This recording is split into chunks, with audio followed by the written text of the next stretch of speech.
Hello everyone, তো সেই দিন ছিল FIFA world cup final day. আর আমার ফেভারিট টিম যেহেতু ফাইনালে উঠেছে, তো ভাবলাম স্পেশাল কিছু মেক করা যায়। তো ভাবলাম একটা পিজাই বানিয়ে ফেলি। তো পিজা বানানোর জন্য প্রথমে ডো বানাতে হবে। তো আমি এখানে হালকা গরম দুধ নিয়েছিলাম, তার মধ্যে 1 চামচ ইস্ট, একটু চিনি, একটু লবণ দিয়ে ভালো করে এটাকে মিক্স করে নিই। তারপর আমি একদম মিনি একটা পিজা বানাবো, এই জন্য আমি এখানে 4 চামচ ময়দা নিয়ে নিয়েছি। আর এর মাঝে আমি অল্প অল্প করে সেই ইস্ট মেশানো দুধটা দিয়ে দেবো। অল্প অল্প করে দুধটা দিয়ে ভালো করে ডোটাকে মেখে নিব। আসলে ডোটা যত সফট হবে পিজা খেতেও কিন্তু ততই মজা লাগবে। তারপর আমি অয়েল ব্রাশ করে ডোটাকে রেস্টে রেখে দিব। অয়েল দিচ্ছি যেন বাইরে দিয়ে ডোটা শক্ত না হয়ে যায়। বিকেলের দিকে আমি ডোটা করে রাখি, জাস্ট খেলা দেখার 1 ঘন্টা আগে দিয়ে পিজাটা মেক করব। আর এদিকে sauce, soya sauce, barbecue sauce, একটু ব্ল্যাক পেপার আর সল্ট দিয়ে আমি চিকেনটাকে ম্যারিনেট করে রেখেছিলাম।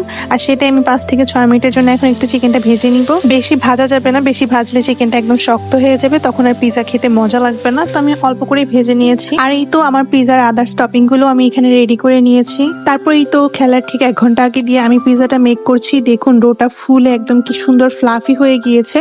তারপর আমি এটাতে আরো বেশি করে ময়দা দিয়ে এটাকে ভালো মতো মাখিয়ে নিব আর খুব সুন্দর একটা রুটি বানিয়ে নিব পিজার জন্য। আর আমি যেহেতু মিনি পিজা বানাবো, তো আমি ছোট্ট একটা ট্রেতে আমার পিজার শেপটা দিয়ে দিয়েছি। আর এখন কাঁটা চামচ দিয়ে একটু কেটে কেটে নিব মাঝখান দিয়ে। আর এই তো টমেটো সস দিয়ে দিলাম। টমেটো কেচাপ দিলে সব থেকে ভালো হয়, বাট আমার কাছে কেচাপ ছিল না, তো আমি সসই দিয়েছি। আমি আমার পিজাতে আজকে 3টা লেয়ার করব চিজ দিয়ে। তো আমি ফার্স্টে একটা লেয়ার দিয়ে দিলাম চিজের, তারপর আমার সব টপিংস গুলো দিয়ে দিলাম। আসলে বাসায় পিজা বানানোর একটাই সুবিধা আছে, ইচ্ছা মতো টপিংস দেওয়া যায়, ইচ্ছা মতো চিজ দেওয়া যায়, আর খেতে অনেক মজা লাগে। তো আমার ফার্স্ট লেয়ার শেষ। সেকেন্ড লেয়ারে আমি আবার চিজ দিলাম, দেন আবার সব টপিংস গুলো দিয়ে তারপর আবার চিজটা দিয়ে দিব।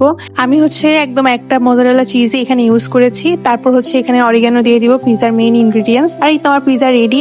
এখন আমি বড় একটা হাঁড়িতে টিস্যু ভিজিয়ে তার উপর আমার পিজা ট্রেটা দিয়ে দিব আর ঢাকনা ভালো মতো বন্ধ করে দিব। আর এতে 40 মিনিটের মধ্যে আমার পিজা একদম রেডি। কি সুন্দর ফ্লাফি হয়েছে দেখতেই পাচ্ছেন। ভিতরে চিজ, বান সবকিছু একদম ডাবল হয়ে গিয়েছিল ফুলে, আর অনেক সফট ছিল, একদম তুলতুলে ছিল। তো আমার এই পিজাটা একদম রেস্টুরেন্টের থেকে কোনোভাবে কম ছিল না। তো যাই হোক, কিছুক্ষণের মধ্যে যেহেতু খেলা শুরু হয়ে যাবে, আমি আমার টেবিলটাকে খুব সুন্দর করে একটা সেট আপ করে ফেলি। আর আমি এইভাবে সেট আপ করে বা একটু আয়োজন করে কোনো কিছু খেতে বা করতেই আমার খুব ভালো লাগে। তো আমরা এখানে খেলা দেখার জন্য বসে যাই। তারপর আমি এই যে একটু পিজাটা কেটে দেখাচ্ছি। পিজাটা এত সফট হয়েছিল আর একদম চিজে ভরা ছিল, খুবই মজা হয়েছিল খেতে। আমার কাছে তো অনেক ভালো লেগেছে। এইভাবে পুরো একটা মোজারেলা চিজ দিয়ে পিজা বানালে আসলে অনেক মজা হয়। তো যাই হোক, আমরা খেতে খেতে এখানে খেলা শুরু হয়ে যায়।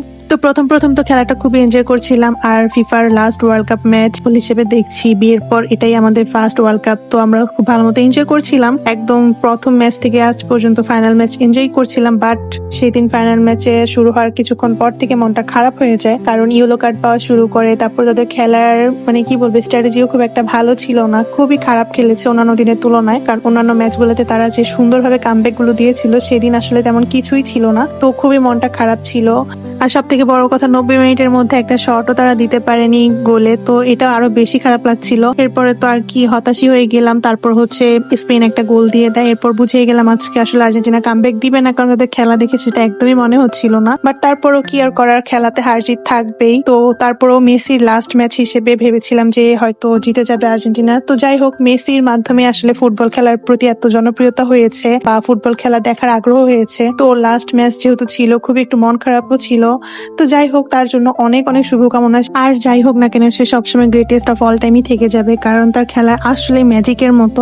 আর ওরই কান্না দেখার পর এত খারাপ লাগছিল। যাই হোক, এটাই খেলা, এটা মেনে নিতে হবে। ইনশাল্লাহ নেক্সট ওয়ার্ল্ড কাপে হয়তো আরো ভালো করবে, কিন্তু মেসিকে তো অবশ্যই মিস করবো। আর আমার আজকে ব্লগ এই পর্যন্তই। ভালো লাগলো অবশ্যই একটা লাইক করে দিবেন। আল্লাহ হাফিজ।